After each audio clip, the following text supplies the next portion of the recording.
हंस के बोलल जान, दिल में मोहब्बत घोलल जान। जब से हंस के बोलल जान, दिल में मोहब्बत घोलल जान। कहिए से बानी पीछे लागल,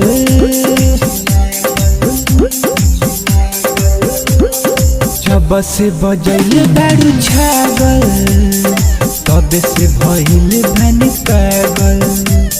जब से बजैले बारू छागल, तब से भइल बानी पागल।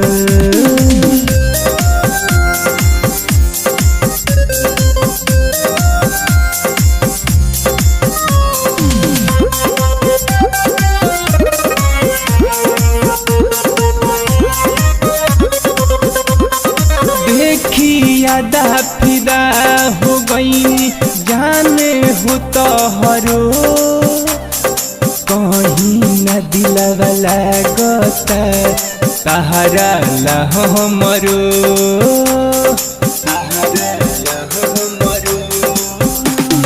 देखी यादा फिदा हो गई जाने हो तो हरो, कहीं न दिलवा लागता सहारा लहो मरो।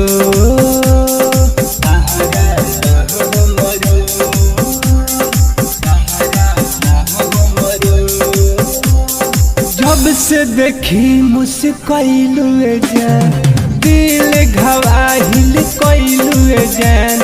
जब से देखी मुस्कैलू जान, दिल घवाहिल कैलू जान।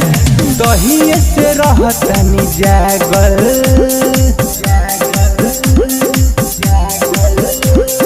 जब से बजैले बारू छागल, तब से भइल बानी पागल। जब से बजैले बारू छागल, तब से भइल बानी पागल।